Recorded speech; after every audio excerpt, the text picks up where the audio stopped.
하나님께서 우리에게 주시는 말씀은 여호수아 3장 14절부터 17절까지의 말씀입니다. 구약성경 323면입니다. 우리 한 절씩 교독하겠습니다. 백성이 요단을 건너려고 자기들의 장막을 떠날 때 제사장들은 언약궤를 메고 백성 앞에서 나아가니라.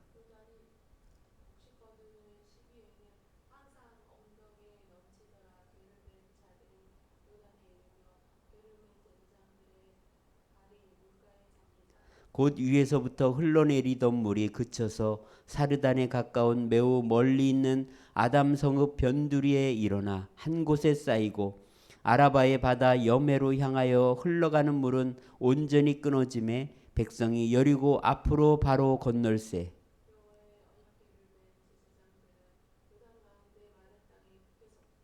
그 모든 백성이 요단을 건너기를 마칠 때까지 모든 이스라엘은 그 마른 땅으로 건너갔더라. 아멘. 지난 18일 서울 서희초등학교에서 2년차 초등학교 교사 B씨가 숨진 채 발견되는 일이 발생했습니다. 사망 직전 학부모 민원 때문에 극심한 스트레스에 시달려 학교에 상담을 요청하기도 했습니다. 얼마나 힘들었으면 이런 극단적인 선택을 했을까 생각하면 마음이 아픕니다. 2010년 이후 학생 인권 조례가 만들어졌습니다. 그동안 학생들의 인권은 강조했는데 교권은 얼마나 보호해 주었는지 점검해 봐야 됩니다. 현재 교직 생활에 만족하는 교사는 겨우 23.6%에 불과합니다. 수업방해, 모욕, 명예훼손 등 교육활동 침해로 인해 교사의 자존감은 바닥을 치고 있습니다. 교권 침해로 정신과 치료나 상담을 받은 교사는 27%에 달하고 있습니다. 우리가 잘 아는 것처럼 학교에서는 자고 학원 가서는 공부하는 상황이 되었습니다. 도대체 이렇게 기본적인 예의를 지키지 않는 학생을 방치하면서 무슨 인권을 말하는지 모르겠습니다. 물론 저희가 학교에 다닐 때는 억울할 정도로 학생들이 피해를 많이 입었습니다. 선생님의 무자비한 폭행과 처벌, 언어폭력에 시달린 것이 사실입니다. 그런 점에서 많은 개선이 되었지만 이제는 학생과 학부모에게 교사가 시달리는 상황이 되고 말았습니다. 어쩌면 이것은 인권 조례의 영향이 아닌가 생각되는데요.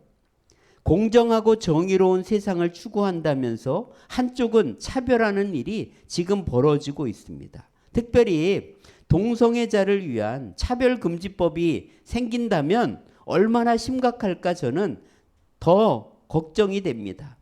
지난 6월 13일 일본판 차별금지법인 성소수자 이해 증진법안이 중의원을 통과했습니다. 이제 점점 한국도 동성애자 차별금지법을 만들고 동성애 결혼을 합법화하려고 애쓰고 있습니다. 성경에서 동성애를 죄라고 말하기 때문에 반대하는 것만은 아닙니다. 동성애를 반대하면 오히려 역차별과 불평등을 주는 악법이기 때문입니다. 서로 지켜야 될 선이 있습니다. 인권이라는 이유로 그걸 무너뜨리면 사회가 무너지고 가정과 교회가 무너지게 됩니다. 부부간에 또 부모와 자식 간에 또 교사와 학생 간에 경영자와 노동자 간에 지켜야 될 선이 있습니다. 그런데 지금 이 세상은 그 선을 아예 없애버리려는 게 자유와 평등이라고 말하는 것 같습니다. 여러분 이거는 신앙생활에서도 마찬가지입니다. 인권만 말하지 말고 신권도 보호하며 선을 넘지 말아야 됩니다. 여러분 하나님께서 안 계셔서 교회가 욕을 먹고 믿는 자들이 조롱받는 게 아니에요. 하나님을 믿는다고 말하는 우리들이 너무 높아져서 하나님을 끌어내린 결과라고 볼 수가 있습니다. 우리나라에 복음을 전해준 영국교회 교인 수가 최근 15년 동안 50%가 줄었다고 합니다. 영국 개신교 비율이 31%에서 14%로 줄은 것입니다. 절반이 교회를 떠났다는 것입니다. 여러분 어떻게 이런 일이 생겼을까요? 그 이유를 살펴보면 영국 목사의 3분의 1이 부활을 믿지 않는다고 합니다. 또 영국 목사의 4분의 1이 십자가 사건을 믿지 않는다고 합니다. 또 2분의 1이 예수 외에도 구원이 있다고 믿는다고 합니다. 여러분, 이 모든 원인은 바로 성경의 권위를 버린 결과라고 볼 수가 있습니다. 보이지 않는 하나님을 알고 만날 수 있도록 하나님은 우리에게 성경을 주셨습니다. 그런데 이 성경을 귀하게 여기지 않고 성경을 가까이 하지 않으면 하나님을 만날 수가 없고 이렇게 하나님을 부인하게 되는 상황까지 간다는 것입니다. 요즘 우리 교회 여름 캠프 후속 프로그램으로 매일 마가복음 한 장씩 읽기를 진행하고 있습니다. 우리 아동부 청소년 친구들 8명이 매일 카톡에 녹음 파일을 올리고 있습니다. 학원 다니느라 바빠서 밤 12시가 되어야 올리는 걸 보면 마음이 짠합니다. 우리 교회가 비록 작지만 성공한 친구들에게 장학금을 줄 예정입니다. 어떻게든 다음 세대를 세우고 이들이 하나님을 만나는 것이 중요하기 때문입니다. 자, 우리는 지난주에 이스라엘 백성들이 하나님을 믿지 않아서 결국 40년 광야 방황을 마치며 이제 에돔이 통과를 불허해서 우회하게 되었고 그래서 원망 불평하다가 불뱀에 물린 이야기를 보았습니다. 하나님은 도움을 요청하는 이스라엘 백성들에게 놋뱀을 쳐다보면 살게 하셨죠. 이것은 1400년 후에 예수님께서 오셔서 십자가에 달려서 우리를 구원하실 것이고 그 예수님을 바라보는 자마다 구원을 얻는 것을 예표한 사건입니다. 이제 요단 동편으로 가기 위해 아모리 왕 시온에게 사신을 보내서 통과를 요청했습니다. 그랬더니 아모리 왕 시온이 군사를 이끌고 이스라엘에게 달려들었습니다. 이스라엘은 싸워서 그들을 무찌르고 동서로 45km, 남북으로 90km나 되는 땅을 얻습니다. 또 바산왕 옥이 싸우러 나왔고 하나님을 의지하여 싸운 결과 그 땅도 점령합니다. 전혀 생각지도 않은 요단 동편의 땅을 차지하게 된 거죠. 그래서 이것을 루벤, 갓, 므낫세 반지파에게 분배합니다. 자, 모세와 아론은 신광야 르비딤에서 혈기를 부린 벌로 모압 땅에서 죽습니다. 하나님은 이제 모세 후계자로 여호수아를 지도자로 세워서 가나안 땅을 정복하는 전쟁을 하게 하십니다. 자, 그래서 오늘부터 4주 동안은 여호수아 성경을 중심으로 해서 가나안 땅을 차지하는 이야기를 보려고 합니다. 하나님은 새 지도자인 여호수아에게 두려워하지 말라고 약속하셨습니다. 모세와 함께 있었던 것 같이 너와 함께 하겠다고 약속하신 거죠. 여호수아는 걱정할 게 없습니다. 하나님의 말씀을 잘 듣고 순종하면 넉넉히 승리할 수 있기 때문입니다. 하나님의 첫 번째 명령은 사흘 만에 요단을 건널 테니까 양식을 준비하라는 것이었습니다. 광야에서는 매일 내려주는 만나를 먹었지만 요단강을 건너면 이제 만나가 끊어지기 때문입니다. 자, 바로 시딤에서 정탐꾼 2명을 여리고성에 보냅니다. 라합을 만나게 되었고요. 라합을 통해서 승리를 확신하고 돌아옵니다. 라합에게는요, 창문에 붉은 줄을 메고 있으면 살려줄 것이라 약속합니다. 자, 그리고 나서 이제 오늘 3장 1절에 보면은요, 여호수아와 이스라엘은 아침 일찍이 일어나 이제 시딤에서 12km 떨어진 요단강으로 이동하게 됩니다. 그리고 사흘 동안 그 요단강 앞에서 넘실대는 요단강을 바라보면서 그들은 많은 생각을 했을 것입니다. 자, 40년 전 상황이 떠오르는데요.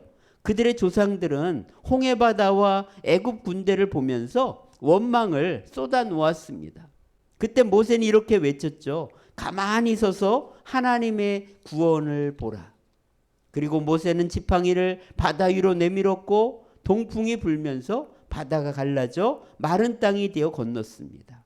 여러분, 문제가 생기면 여러분은 어떤 태도를 취합니까? 먼저 불평하고 짜증내며 큰 소리를 치는 편입니까? 아니면 하나님의 뜻과 계획이 있을 것을 믿고 잠잠히 기다리고 있습니까? 요단강 앞에 이 3일간 머물러 있었다는 것은 엄청 중요한 의미가 있습니다. 신세대인 이스라엘 백성들은 요단강 앞에 첫 번째 테스트에 성공한 것입니다. 그들은 가만히 서서 하나님의 구원을 기다린 것입니다. 하나님께 계획이 있음을 믿었습니다. 여러분, 나에게 생긴 문제를 보면서 하나님께 방법이 있고 하나님께는 계획과 뜻이 있음을 믿어야 합니다. 자, 이제 3일이 지나서 관리들이 두루 다니면서 3가지를 하라고 사람들에게 명령했습니다. 자, 여러분 하나님의 기이한 일을 보려면 이 세 가지는 필수입니다. 자, 우리 3절부터 5절까지 같이 읽어보겠습니다. 너희는 레위 사람 제사장들이 너희 하나님 여호와의 언약궤 매는 것을 보거든 너희가 있는 곳을 떠나 그 뒤를 따르라. 그러나 너희와 그 사이거리가 2000규빗쯤 되게 하고 그것에 가까이 하지는 말라. 그리하면 너희가 행할 길을 알리니 너희가 이전에 이 길을 지나보지 못하였음이니라 하니라. 너희는 자신을 성결하게 하라. 여호와께서 내일 너희 가운데 기이한 일들을 행하시리라. 여러분 세 가지를 말씀하고 있죠. 첫 번째는 언약궤가 가는 것을 보거든 그 뒤를 따라가라는 것입니다. 언약궤를 따라가라는 거예요. 자, 두 번째는 언약궤와 2000규빗 거리를 유지하라고 하셨습니다. 그 다음에 세 번째는 5절에 보면 자신을 성결하게 하라고 합니다. 자, 여러분 홍해바다를 건널 때는 모세가 직접 지팡이를 들고 홍해가 갈라지게 했습니다. 반면에 요단강을 건널 때는 언약궤를 맨 제사장들에게 그 강물로 들어가라고 명령했습니다. 당시는 비가 많이 오는 때라 요단강이 범람할 정도였습니다. 평상시 수심이 1m였다면 우기에는 3에서 4m 정도가 됩니다. 평시에는 또랑처럼 흘렀다면 우기에는 요단강의 폭이 1.6km 이상 되었습니다. 여러분 하나님은 왜 이런 시기에 이스라엘 백성들에게 요단강을 건너게 하려는 것일까요? 여러분 세 가지 이유가 있습니다. 자, 첫 번째는 바로 여호수아의 권위를 높여주시는 것입니다. 여러분 하나님께서 여호수아를 이제 높여주기 시작합니다. 여러분 내가 높아지려고 하면 교만해지게 되어 있습니다. 그러나 내가 낮아지고 하나님께서 높여주실 때 이것이 진짜인 것이죠. 베드로전서 5장 6절 말씀 같이 읽어보겠습니다. 그러므로 하나님의 능하신 손 아래서 겸손하라. 때가 되면 너희를 높이시리라. 여러분 우리가 겸손하게 하나님 앞에 나아가면 하나님은 우리를 때가 되면 높여주실 것입니다. 자, 두 번째는요. 하나님께서 가나안 족속을 쫓아내실 것을 이것을 통해서 알게 된다는 거예요. 그래서 너희의 능력과 힘으로 가나안 땅을 점령하는 것이 아니라 하나님을 믿으면 영광을 본다는 것입니다. 우리 요한복음 11장 40절 읽어보겠습니다. 예수께서 이르시되 내 말이 내가 믿으면 하나님의 영광을 보리라 하지 아니하였느냐. 여러분 오늘 우리가 하나님을 믿고 나아갈 때 하나님 우리에게 영광을 보여주십니다. 자, 세 번째는 하나님만이 온 땅의 주가 되심을 보여주기 위해서 그렇습니다. 그래서 11절 13절에 하나님은 온 땅의 주님이 되신다는 것을 바로 이 요단강을 건너는 걸 통해서 세상 사람들이 와 하나님이 진짜 온 땅의 주인이시구나, 온 땅을 다스리시고 주관하시는 분이구나, 이것을 바로 알고 보게 하셨다는 것입니다. 자, 이 범람하는 요단강물에 언약궤를 맨 제사장들이 들어가서 멈추자 물이 끊어지기 시작했습니다.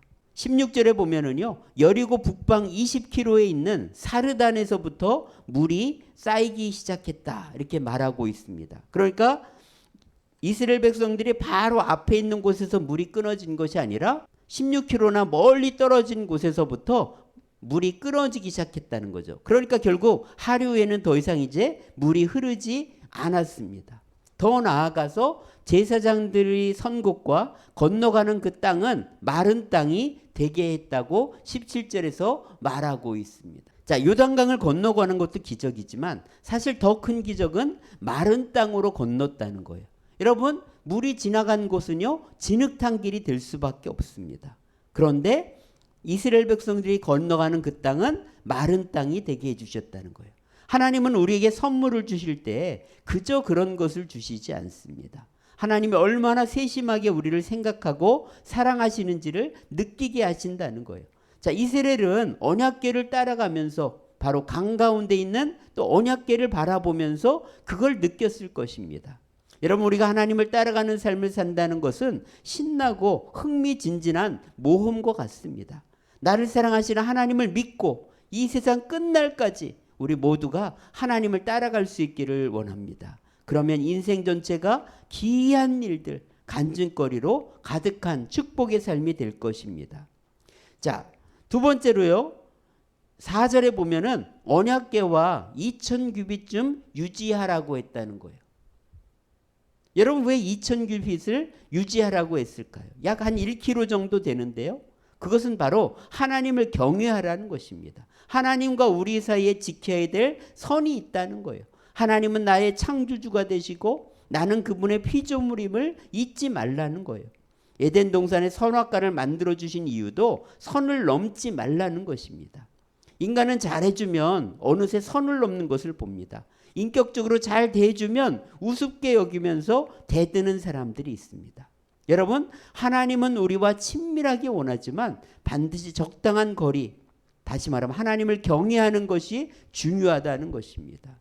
자, 두 번째는 어디서든지 언약궤를 바라볼 수 있도록 했다는 거예요.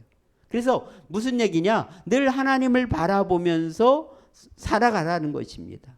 여러분, 하나님을 볼 수 없는 곳은 어디도 없습니다. 우리가 어느 곳에 있든지 그곳에서 하나님을 바라보며 사는 것, 이것이 믿음의 삶이라는 것입니다. 하나님을 경외하며 어디서든지 하나님을 바라보며 살아가는 것처럼 큰 축복은 없는 것입니다. 자, 세 번째로 마지막으로 요단강의 기적을 보려면 자신을 성결하게 해야 된다고 말하고 있습니다. 여러분, 우리는 몸과 마음과 영혼으로 되어 있습니다. 여러분, 한 개라도 더러우면 모든 게 더러워지게 돼 있어요. 그래서 먼저는 내 몸을 더럽히는 것을 멀리해야 됩니다. 술이나 담배, 나쁜 습관, 불규칙한 생활, 이런 것들은 우리 몸을 더럽히게 된다는 거예요. 자, 두 번째로 마음을 더럽히는 것들을 멀리해야 됩니다. 마태복음 5장 18절 19절 한번 읽어보겠습니다. 입에서 나오는 것들은 마음에서 나오나니 이것들이야말로 사람을 더럽게 하느니라.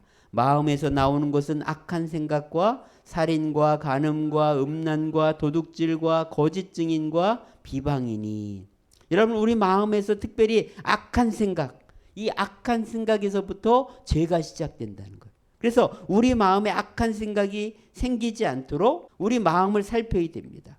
악한 생각을 분별하는 이 기준이 바로 성경이에요. 그래서 성경을 읽으면서 내 마음을 지키는 것입니다. 그리고 악한 생각과 행동을 했을 때는 즉시 죄를 인정하고 고백하고 회개할 때 우리는 그 죄를 이길 수가 있는 것입니다. 자, 세 번째는 우리 영혼을 성결하게 해야 됩니다. 자, 어떻게 영혼이 성결할 수 있을까요? 시편 25편 1절 읽어볼까요? 여호와여, 나의 영혼이 주를 우러러 보나이다. 예, 날마다 주님을 바라볼 때 내 영혼이 성결해집니다. 그 다음에 디모데전서 4장 5절에 보면은요, 한번 읽어볼까요? 하나님의 말씀과 기도로 거룩하여짐이라. 여러분, 말씀과 기도, 바로 영혼의 호흡, 그리고 영혼의 양식을 먹을 때 내 영혼이 성결해지는 것입니다. 바로 이렇게 할 때 하나님께서 그곳에 기이한 일들을 행하신다는 것입니다. 여러분, 오늘 하나님 우리의 삶에 기이한 일들을 행하시길 원하십니다. 어떻게 하면 된다고요?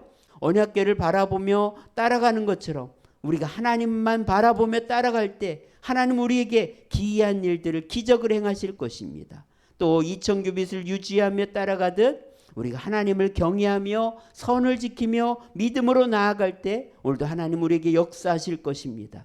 또 하나님은 우리가 성결하게 살아갈 때 기적을 베푸십니다. 그래서 내 몸과 마음과 영혼을 잘 관리하는 것, 이것이 바로 하나님의 은혜를 받는 비결입니다. 이스라엘 백성들이 자기들의 앞에 있는 그 요단강을 믿음으로 건너간 것처럼 오늘 우리들도 이렇게 자신을 정결하게 하고 주님을 바라보며 나아갈 때 하나님은 우리 가운데 기이한 일들을 행하실 것입니다. 5절 마지막 한번 빨간 부분 읽어볼까요? 여호와께서 내일 너희 가운데 기이한 일들을 행하시리라. 오늘 하나님은 오늘 우리의 삶에 기이한 일들을 행하실 것을 믿습니다.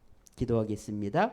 하나님 아버지, 감사합니다. 오늘도 하나님 능력으로 역사하시는 주님, 오늘 우리가 자신을 성결하게 하고 주님을 바라보며 주님과 더 가까이 주님을 경외하며 믿음으로 나아갈 때 이스라엘 백성들이 기이한 일을 경험한 것처럼 요단강을 믿음으로 건너간 것처럼 오늘 우리들도 믿음의 하나님 강을 건너는 새로운 인생을 살아가는 더 크신 축복을 경험하는 복된 삶이 되게 하여 주시옵소서. 오늘도 하나님 앞에 정성껏 드린 예물을 기쁘게 받아주시고 하나님 복의 복을 더하여 주옵소서.